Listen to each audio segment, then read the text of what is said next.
from the vault, high atop the pastoral center of the Diocese of Camden, you're listening to Talking Catholic. Hello, friends of Talking Catholic. We're here one more time with another great episode during this remote time. Mike, how are you? Yeah, I'm fine. We've now become old hat at this. We just recorded a video podcast for you for Compartiendo to Dawn yesterday that'll go up, or that went up rather on, April 15th, if I'm not mistaken. Yes. And that has gotten interesting. And now we're continuing to do the podcast through the Zoom web conferencing. And it's getting to the point where I feel like I never need to be in the presence of another person aside from my family ever again, right, Marianela? Oh no, that's not how I feel. I feel people. I need people, Mike. I wonder if you are feeling a little bit like nostalgic about not being in the vault. I have to say I am blessed in the sense that I do get to go into work once a week because we're still putting out the Catholic Star Herald, and the only way to do that is in person. So I do get to see my beloved very yellow vault every Tuesday of the month. And I will be honest with you, there are times I just go in there and sit in there and go, the good old days. But no, this, we've talked about this on the podcast before. I'm an introvert, so this has been very easy for me. The hard part for me is having small talk and meeting people in the hallways. Not an issue any longer. So it's been great. Well, some's helping you out. So with you people, Marianela Nunez, the field consultant for the and also co-host of Talking Catholic, and we have here Mike Walsh, the director of communications.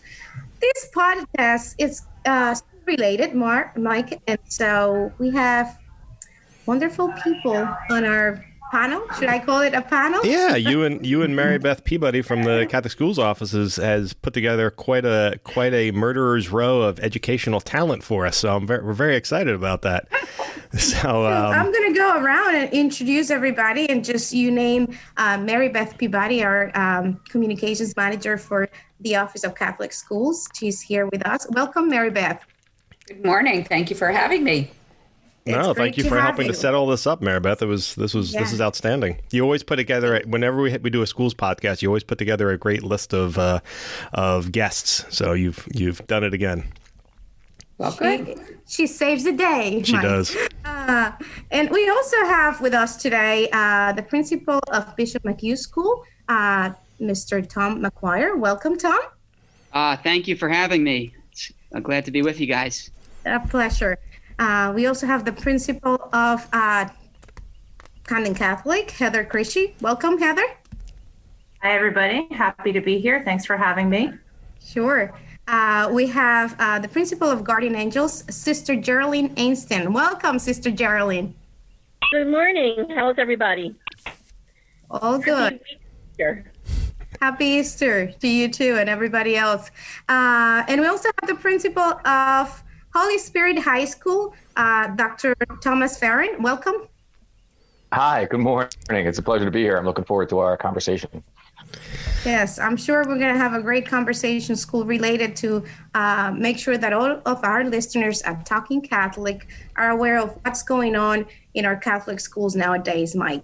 And I think where I'd sort of like to start with this is now, Marianela, you have your kids are in school and they've been sort of out of school now for a month, and my son is celebrating a month out of school so far. But I'm kind of curious with the principals, and I guess I'll start with Heather. Heather, what was it like for you how did you know we were probably going to get to this point? Were you following the governor's statements, or did you kind of see this coming, or did it kind of hit you out of left field? Oh, no. I would say probably that week of March 9th, really was watching pretty intently what was happening in the world. I think by the middle of that week, this had been declared a pandemic, and we were really looking ahead to say, okay, we're probably going to end up out of school the following week. So between March 11th and March 13th, I really put out a note to all of the teachers. I said, this is our plan. If we end up going online next week, this is what's going to happen. That Friday, March 13th, I actually wrote out this pretty lengthy speech, and we have school news every morning. And so I went on the news that morning and I said to the kids, I said, this is what's going to happen. And, I really stressed to them that a lot of this is unknown. And I have the luxury of, working with grades 9 through 12. So I can say to them that, they all have already been watching the news. They've been having these conversations with their families. And we do have an unknown situation, but we also have to be prepared for that. And something as small as you're going home today after school and you're going to take all of your books home with you. That was important because that was enabled us to start up that next week and to just keep with some consistency for the kids. Yeah. And what about at the grade school level? Sister Jerilyn, I think high schools have a habit of being, because they're a little more technologically advanced, they often are like ready for stuff like this. How about at your stage at the elementary school level, were parents and students caught off guard, or did you find that everyone sort of pitched in right from the beginning? Well, I think they pitched in right at the beginning. However, I was getting messages. I was at a confirmation on the 14th, the 13th. I was at a confirmation. I think the 13th or 14th. The 14th. I was at a confirmation, and my phone kept on buzzing off and on, off and on, off and on. I was like, I really can't stay at this confirmation. I've got to get out. And that's when I think the bishop had informed us that the schools were going to be closed starting on the 16th. But on the 13th, I did prepare the children by telling them that they did have to take all their books home. I wasn't sure exactly what the future held as far as they were going to be back in school on Monday or whatever. But they did take everything home. I had the 2 campuses, so I had to address the younger children in one way and the older children in another way.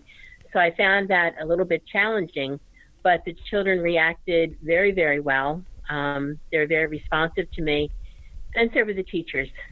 I did send also a note to the parents, and I let them know what was happening.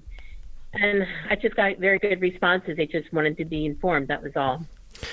Yeah, that was my biggest worry as we were putting stuff out at the diocesan level, that we were going to really be upsetting the world for these kids and for these parents. And I'm curious, Tom, was there, and it's Tom McGuire, was there a pushback from parents, or was there a great unknown? Were you finding, were there any feelings of, the sky's falling, or were people pretty calm in terms of the parents?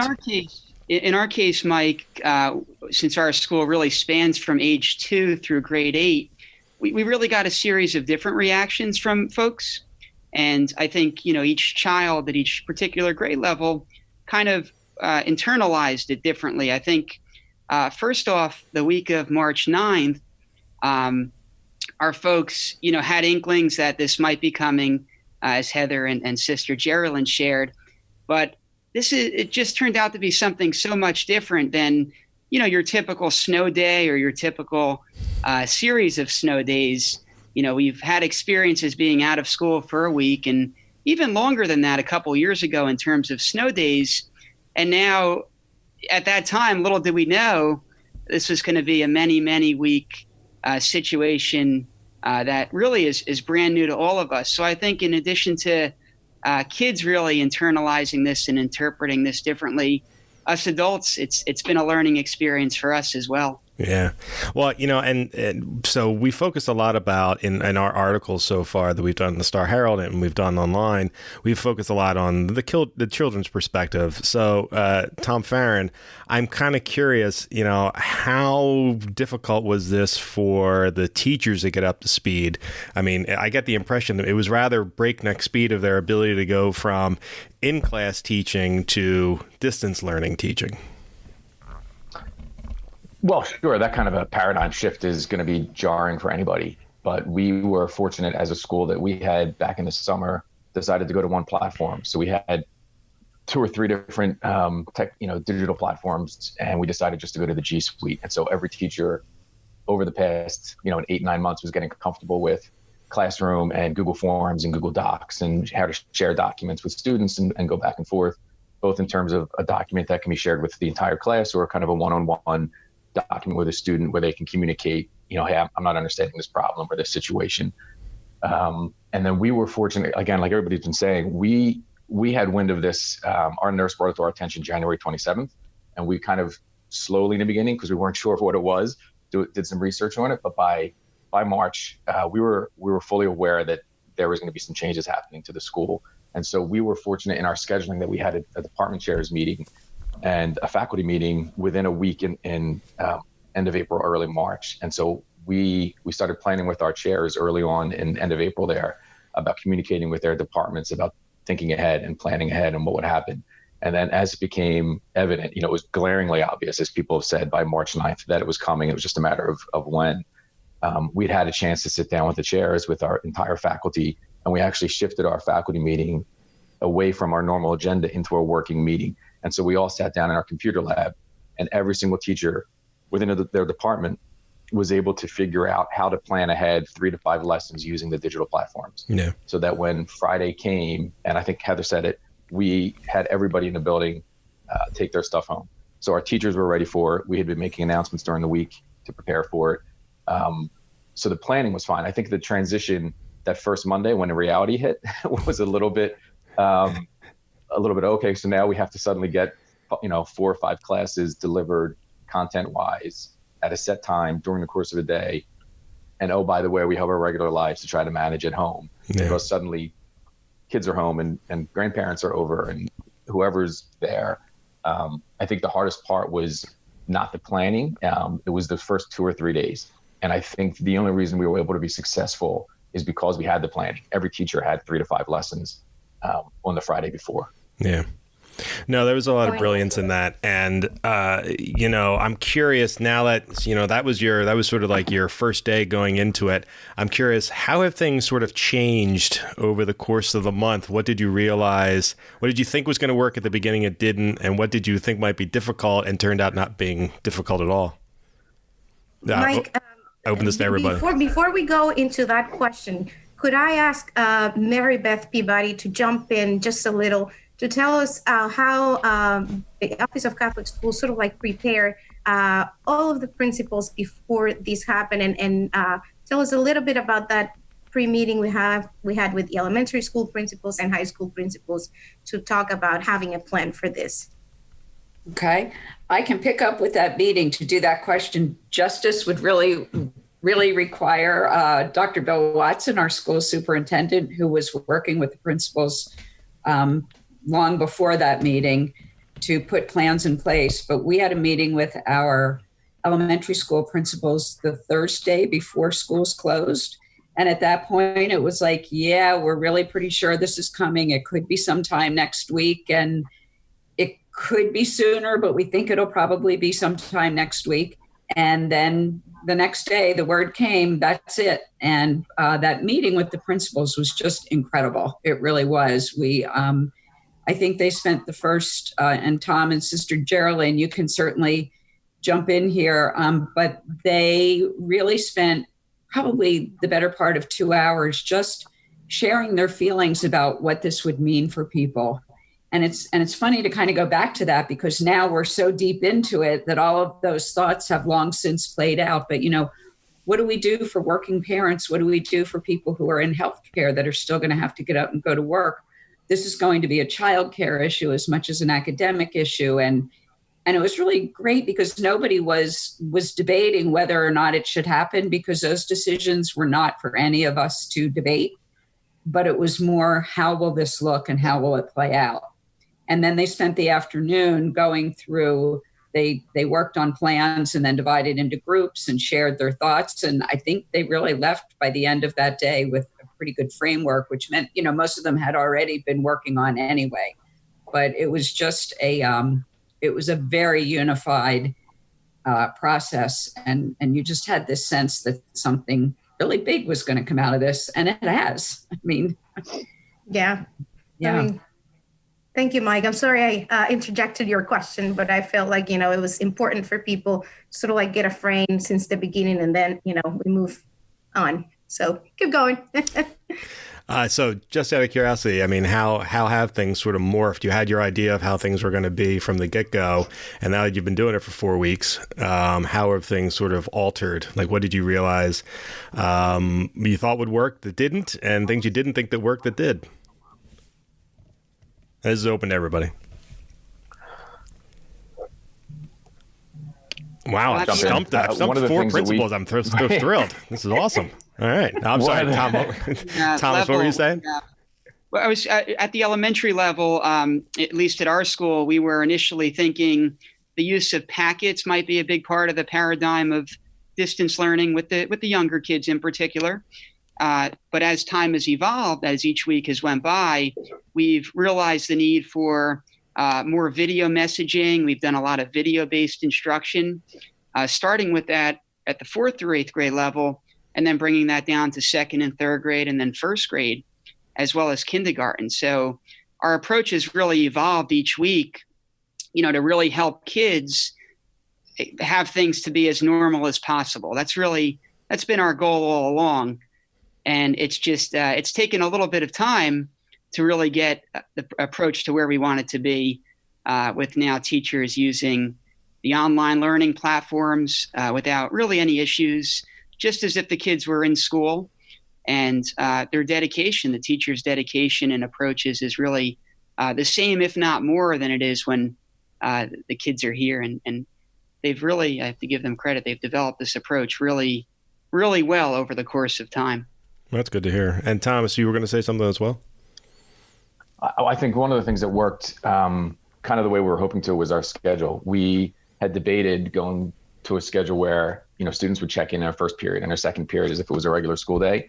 But one of the things we heard from teachers with multiple kids at home was that wasn't going to work if they had 2 or 3 or 4 kids trying to check in at various times on however many devices they had at home. And so we crafted a daily schedule where teachers were available by departments. Mm-hmm. And, so from 10 to 11:30, everybody in English and science was going to be available. So students could check in at 10:15 or 11 or whatever it was.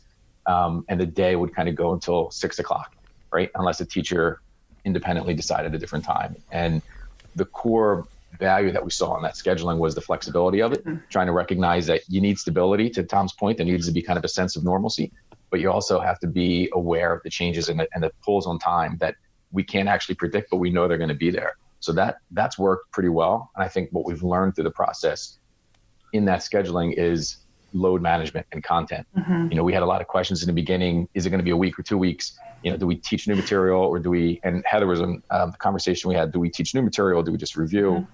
And as it's gone on and on, and we've gotten into new content, how do we manage that amount of work for students who have 4 or 5 classes and teachers who have 4 and 5 classes and 150 students, so that it's effective and it's on pace, but it's also taking into account the reality of the world we have. And somebody shared in one of our communication threads some meme, and I'm going to misquote it drastically, but it basically said, have you ever taken an online course? Have you ever taken 5 online courses at the same time? Have you ever had to answer to 5 different teachers and 5 different methods and 5 different times? Mm-hmm. Now imagine what your high school kids are going through. Yeah. And that brought it home for a lot of the teachers who were kind of struggling and feeling some frustration with some of the things that are going to happen, right? Not everything is going to get in on time because, my brother needs to use a computer, but my sister needs to use a computer at the same time. Mm-hmm. But that load management, I think after 2 weeks, we had another conversation. And I think that's been the core throughout this is the flexibility and the communication. The more honest we are kind of internally with the faculty and staff and administration, the more honest we can be with our students and our families. And we're all pushing and pulling in the same direction. And that's been probably the most effective piece of this. Mm-hmm. I would echo the communication is critical in this situation because we don't have FaceTime every day with our faculty and our students. And when you face it, we all got into teaching to be with kids every day and to be with these adults, these incredible adults with whom we work every day. And if just to echo what the other principals are saying, our teachers are doing a phenomenal job. They turned around their programs in less than 24 hours in some cases to move to a completely online platform. Now, my teachers, I mean, like Tom said, we're not doing review. Like, they're teaching new content, they're doing current lessons, they're moving on with their curriculum. We have things to think about, like preparation for AP exams at the end of the school year, being sure that we're moving students to the end of a course sequence so that they're prepared for next year within the course without thoughts of regression or missing something. So that load management is really important, because we've had to consider things like how much work are we sending home, and being sure that we're on top of things and being sure that we're able to manage that. And I'll say that the response that I've gotten from parents and from students has been really incredible and really positive. They're thankful for what we're doing. They're thankful for their teachers. They're thankful that we're keeping things as regular as we possibly can. And I would say, you know, a lot are really impressed. I mean, I'm really impressed with my teachers and what they're doing. And I jump into their classrooms, their Google Classrooms, and I watch the videos that they're posting, the messages that they're sending home. I mean, I am truly inspired by my teachers and the work that they're doing. And I think that they're doing so much for our Catholic school students that, you know, I'm just incredibly thankful for them. That's awesome. As you were talking, Heather, I was thinking how, you know, it's kind of like easier for high school students to transition to online learning, because they have been exposed already in a lot of ways to this kind of method of learning. How is it for you guys in the elementary school level for younger kids? How is it going? How are teachers feeling about this? I found that for the teachers of the younger students, they're having a good time. I see some of the videos with them dancing, especially with the pre-K. They're doing their morning historical time. They're doing their dancing with the children, and they seem like they're enjoying this kind of interaction. I think the kids enjoy it also. Sometimes I feel the stress of the parents with the younger children, more so, I guess, the kindergarten, first and second grade, because the children need so much help that it's difficult for the parents to do their work and then to help the younger children at the same time. But the teachers have been very available. The parents are extremely happy because of this. And like I said, the teachers, just like you said, Heather, the teachers have been doing an excellent job. I've had teachers from various levels, various technological abilities, but they're all reaching the mark right now, and they're doing everything they can to meet the needs of the individual children. But I said, like, one of the challenges is trying to keep the stress level of the parents a little bit lower in order for them not to be showing too much stress to the children, which in turn makes the children very stressful. So that's one of our challenges. But like I said, the teachers are really doing a good job with the younger kids, and even the older children. They're all working very well. You know, it's funny, as I've been personally going through this, you know, social distancing and quarantining at home and however we choose to refer to it. I've actually found it to be a blessing. My son's in 6th grade at St. Michael's Catholic School in Clayton, New Jersey.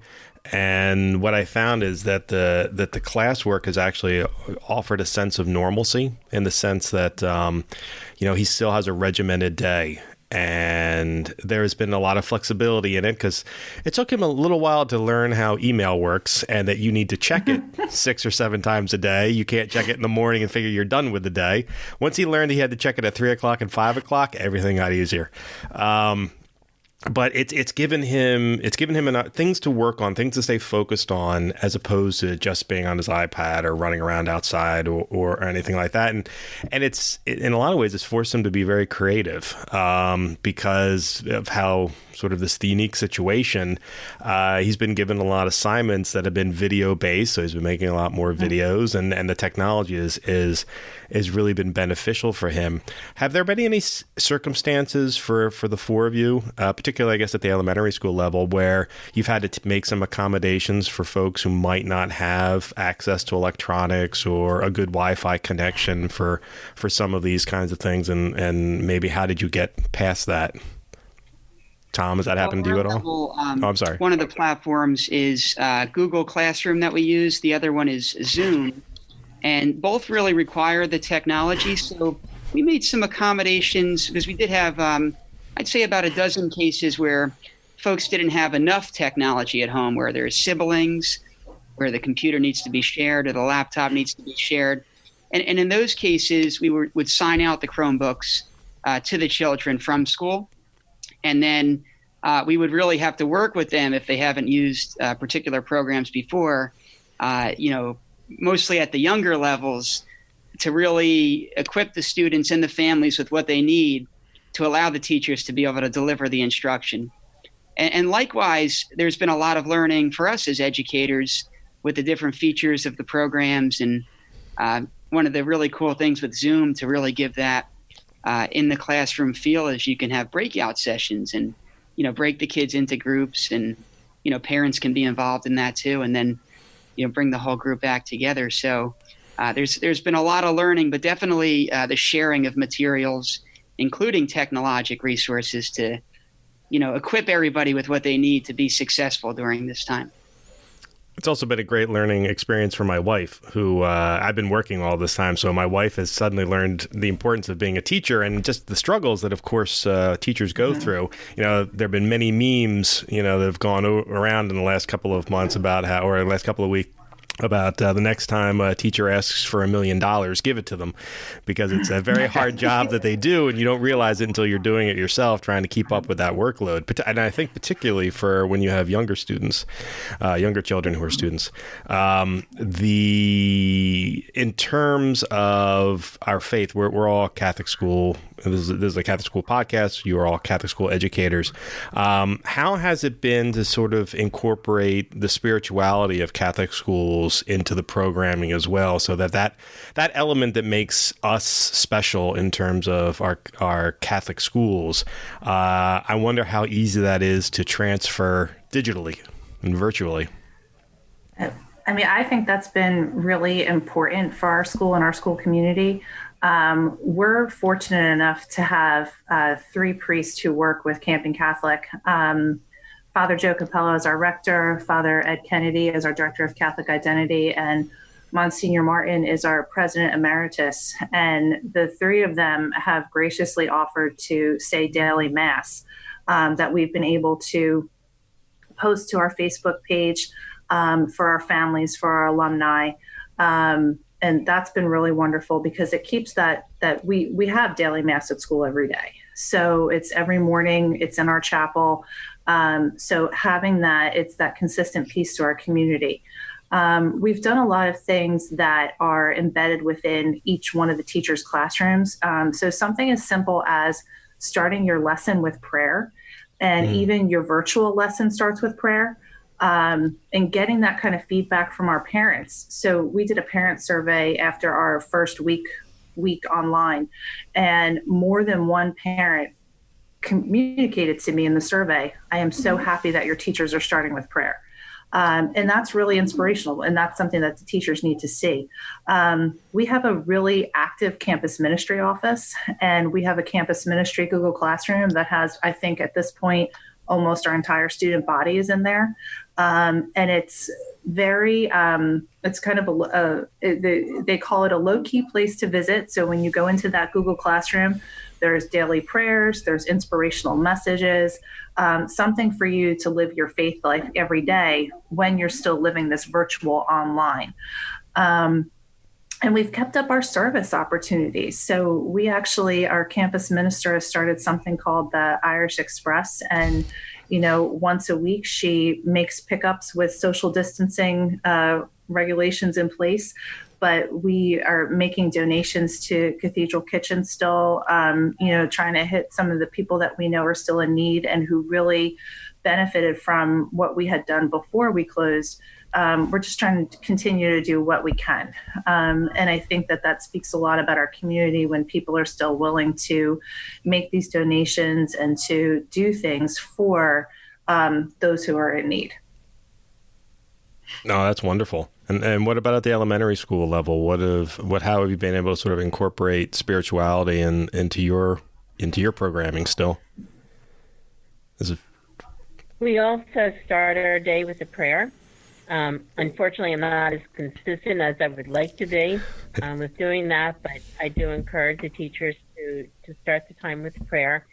I also make the parents aware of different opportunities that are found on Facebook, on EWTN, on our live stream masses. So I know that a lot of them have been attending with the live streaming, especially during the Easter Triduum. They were working a lot with following all of our parish masses. We try to send messages of hope to the families because I think right now that's something that they desperately need. They need to know that there is going to be a light at the end of the tunnel. So I do try to also send them different messages like that. As far as the service projects, we haven't done that many, but I think we are going to consider sending some of the cards to the nursing homes and trying to have outreach. I try to have the children realize that their outreach can be right there to their own brothers and sisters. So I think that's also very important that they help each other at home. I do remind them also of that. Yeah. Now, Mary Beth, you've actually had one of my favorite jobs sort of going along is you get to cull through all of their social media. We have 36 schools in the Diocese of Camden, and we have the Office of Catholic Schools has its own Facebook page. So every day you've been great at posting really absolutely lovely content coming from all the schools, showcasing what the students are working on, how the schools are staying active, what the teachers are doing to sort of show that whimsy that happens in our schools that people love so much. Can you go through some of the things you've seen over the last several weeks?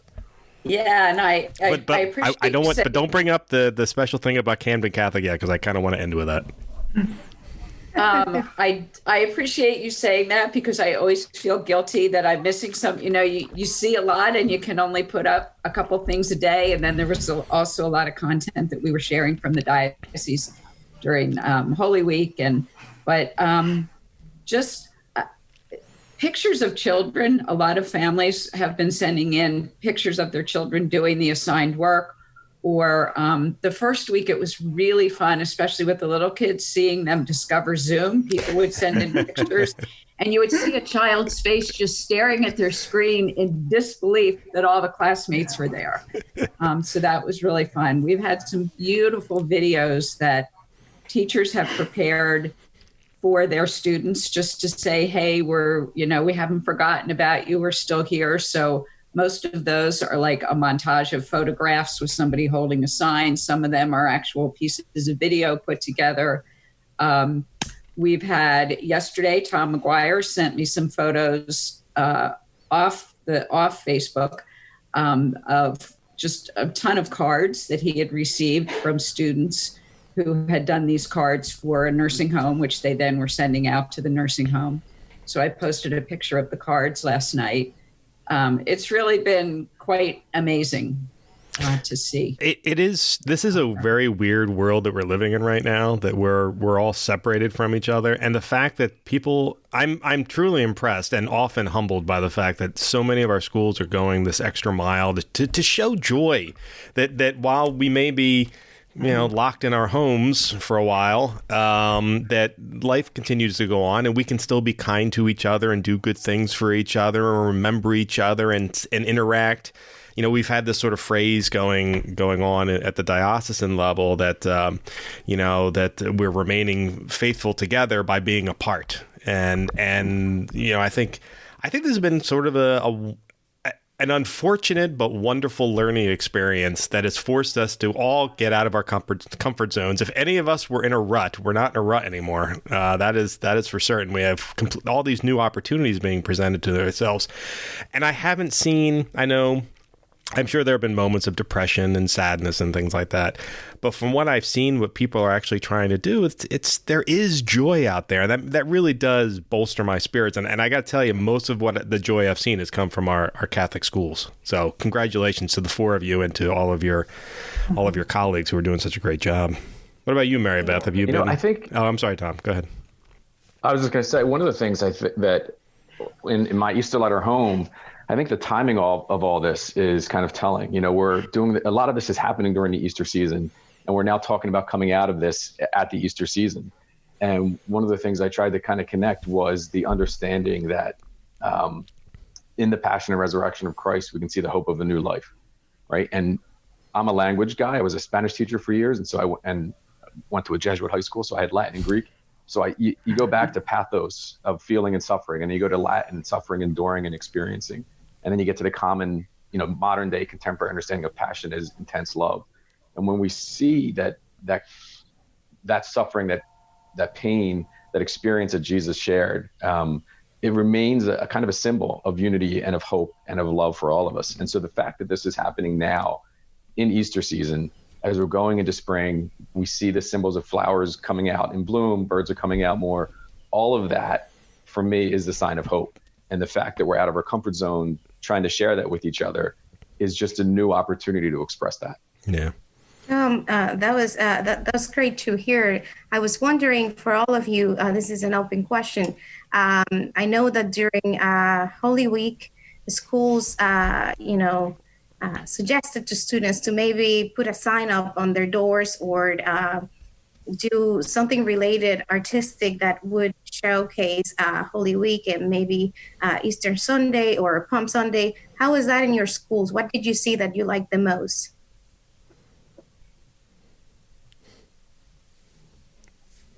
In terms of what have they posted? What have they shared? What have pictures, the pictures you've seen of the things that students and families were doing during Holy Week. I know that some schools, like as for our projects, where I would see on social media a lot of doors that were decorated with crosses, or people were asked to put wreaths on their doors to celebrate Palm Sunday. Did you see any of that, and what did you like the most? I think that we shared the whole idea of putting wreaths up on your doors for Palm Sunday. We've been sharing a lot of what we did, prayer and celebrating liturgies, and I think the things that were most impactful for me were our community's comments on all of the things that we shared with them, because what it told me was that it meant a lot to them, their faith life, their own personal journeys and celebrations of the Easter season. I think having us being there and doing these things for them was probably a big part of their own personal celebrations with their families. That's awesome. I'm curious, the four of you, like, how have you been dealing with this in particular? I mean, it can't be easy as a principal to sort of be, removed from everyone. You have all of your faculty, you have your staff, you have your students. I know, Heather, you mentioned earlier, this is not what you get into to be at home when you want to be a teacher, but have there been times of difficulty for you, or, have you sort of gotten through those? Tom. It's definitely been a lot different in terms of prioritization of tasks and just the overall management of the day as a principal. It's the school day looks different. Most of the meetings, so used to doing those in person, they're now all done via Zoom or WebEx. You can't, the physical classes taking place are not, at school. You can't walk the hallways and go into different classrooms and see the children and the teachers. It's now walking the digital hallways and trying to, get involved with the Google Classroom lessons and the different activities to the extent that I can that the classes are working on. So it changes the whole paradigm of collaboration. It makes it more technologically based, and also the collaboration with colleagues and even potential new students and families. This is the time of year where we're giving tours and meeting with prospects, and now we're looking at different ways to approach that virtually. So just a big shift in paradigm and, how the day works. Actually, that leads me to another question, which is, we are coming up to that season. So how have you been offering virtual tours or getting new students who might be interested in coming to Camden Catholic? There's a whole bunch of 8th graders who are, looking to come up. How are you able to sort of make those interactions? Well, I can say that, the high schools, we had the bulk of our registration came the end of February. So between now and through the summertime, we spent a lot of time really reaching out to those families who we're still waiting to hear from, who might still be making a decision.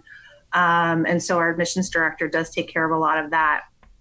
This time of year, we spend a lot of time talking to seventh graders. And so, a lot of what we're doing right now, like Tom said, it's being done virtually, talking about virtual tours and virtual open house and virtual seventh grade visit days. And what can we do just to show a little bit about Camden Catholic to those families who might be interested in our school. So a lot of work's been happening in that area. Well, that's good to hear. And it's been a lot of questions about, I would imagine other people are hearing it too from families. Is this going to happen into September, into October? And the fear is real and it's palpable. And I think the message that our admissions team has been doing and our enrollment team has been doing is sharing that everything we're doing is focused on the students and the students' well-being. And just because we're in a virtual reality here doesn't mean we're stopping the work we're doing. And we have opportunities for academics. We have opportunities for activities. We have opportunities for their faith to be practiced. And I think hearing that is, in a sense, doing some of, I don't like saying the word marketing, but it's some of the marketing for the schools, is that the word of mouth is spreading, that the work we're doing, the planning we have, and obviously I mean Holy Spirit, but I mean all of our schools, we're doing all of that work, and the word is spreading, and the strength of the plans that we have and the reaction from our faculty and students is doing some of the work for us in the real world when we can't, necessarily meet somebody on campus. Yeah. As education leaders that you guys are after this pandemic is over, what are the things that you see as opportunities coming to the education field? Do you think we're going to change after this? What are the things that you sort of like visualize in the future as changing in the education field? Well, short term or long term? Because I think there's some differences. Just long term, thinking ahead, like. Long term, it changes. You can change your calendar completely. You can intentionally schedule digital or remote days, which would allow for flexibility for some of those mental breaks. There are times when we have 6, 7, 8 weeks in a row without a day off, which, kids need a break sometimes after 3 weeks. Teachers need a break sometimes after 3 weeks of hard, intense work. You can now schedule a digital day and have that built into the calendar without losing instructional time, without losing contact with the kids, because you can do it. The one thing that keeps popping up, and I'm sure everybody's heard it, has been we no longer have to have snow days. I would actually argue that if it's a single snow day, we should probably keep it, because the challenges of the new technology is that we're going to eliminate what the high school experience has been in America for the last 150 years. If it's 2-3 days, then the opportunity is there to not lose. We don't have to go into end of June, July, because we had a blizzard in March. But I think that the opportunity is to have a better grasp of our scheduling and our planning, so that we're making sure that our kids are getting what they need, but we're also making sure they're getting those experiences that connect them to each other and to their parents and to their grandparents. And who doesn't love a snow day? Anybody else? And Heather, you were saying? I look at it a little bit differently. I think this is emergency education.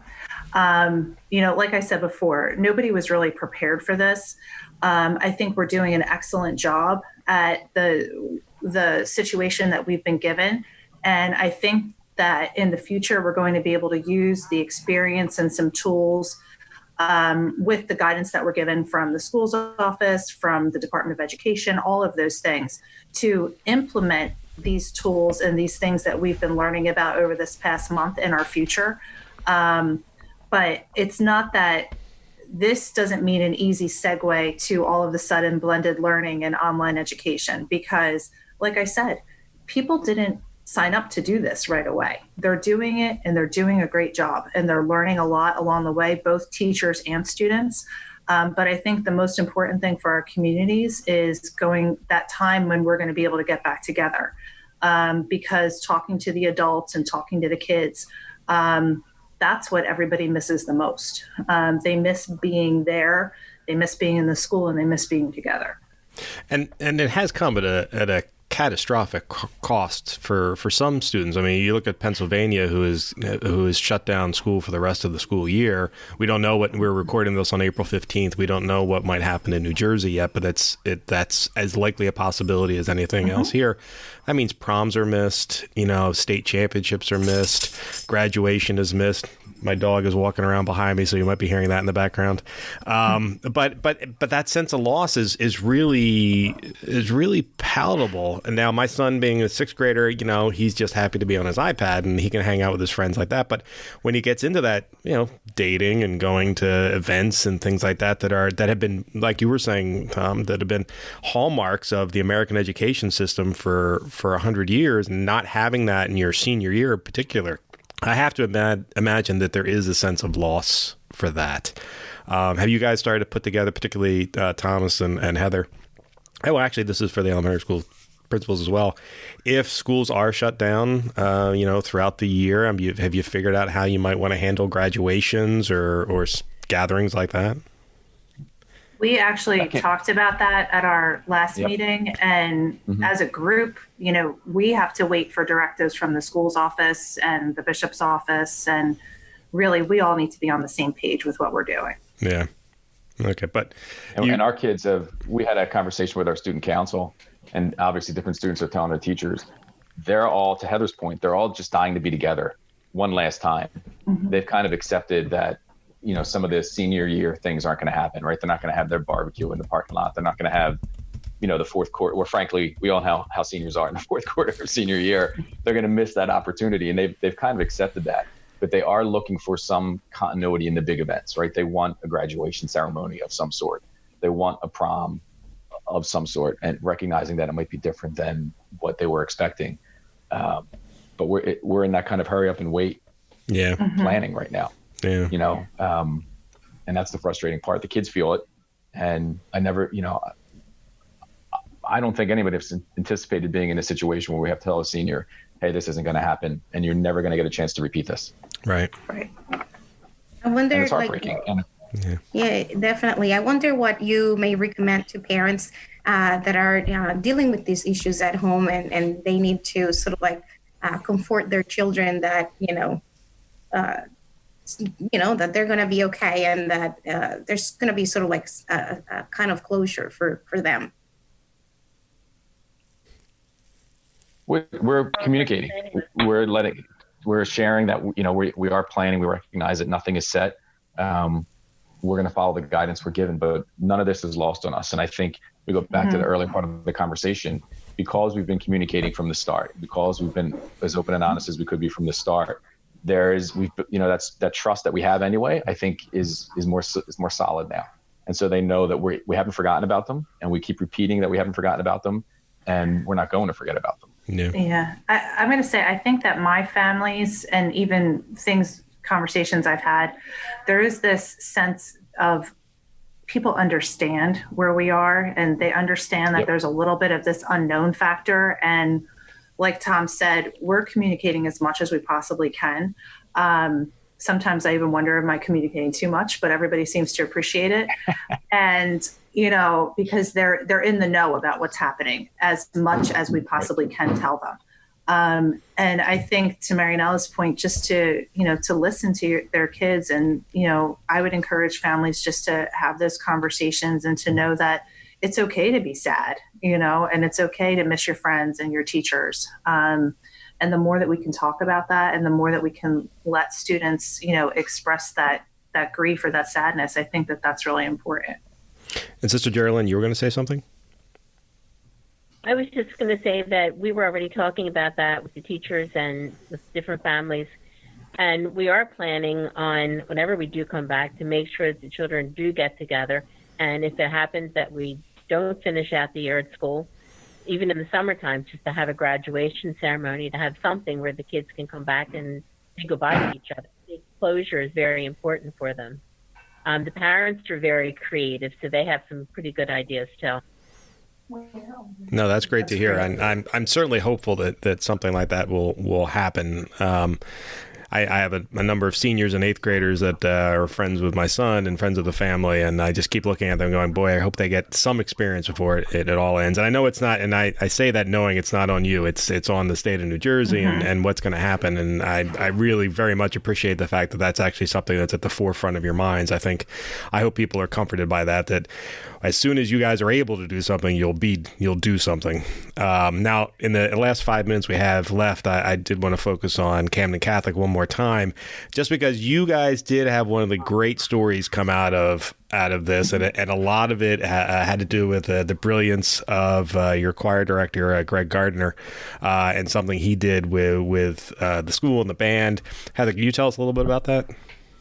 Yeah, Greg and his brother Patrick, who is his music assistant. Greg is incredibly creative, and there is this song that we sing at Mass. And what Greg did was, and it looks like this big sort of Zoom meeting, but what he did was he actually had all of his choir members individually record themselves singing the song.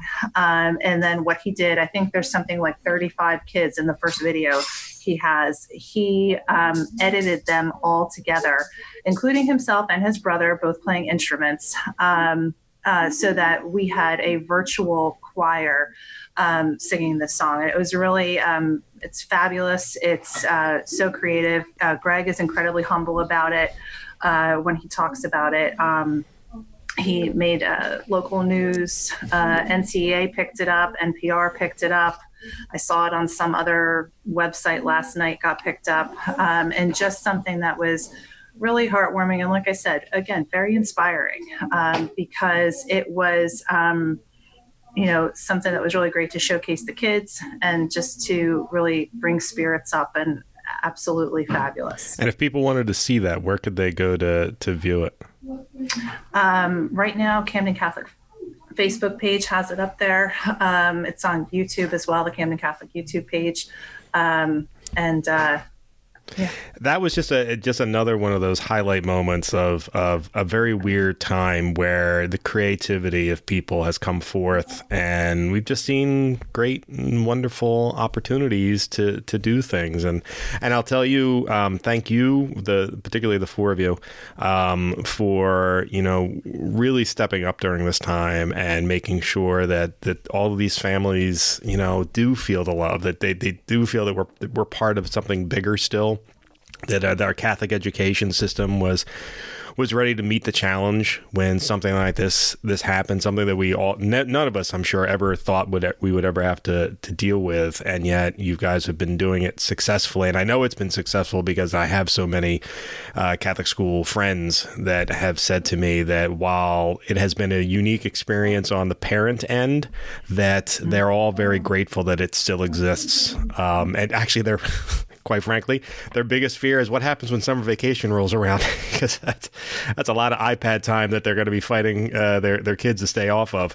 But I think it's really wonderful, everything that you guys have done, your faculty has done, that the students have been willing to try and do, and it's really been wonderful. And I think we need to give a little bit of praise to the Catholic Schools Office of the Diocese of Camden, who, from what I can tell, have been as responsive as ever, and been throwing out lots of ideas to everybody, and been very communicative. Would you say that's correct, Mary Beth and Marianela? You guys seem to be burning the candle at both ends in a lot of ways.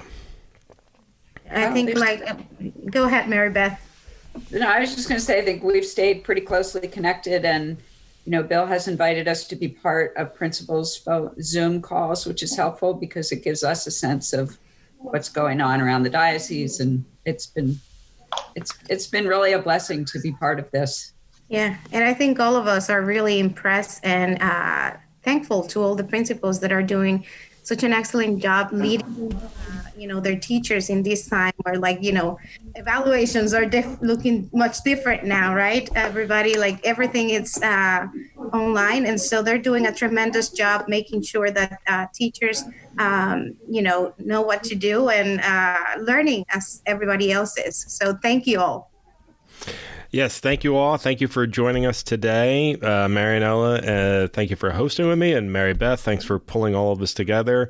And I hope to see you all back in your schools very soon. I look forward to trying to figure out how to shoehorn my own son back into his Catholic school uniform at some point. He's getting very used to T-shirts and shorts.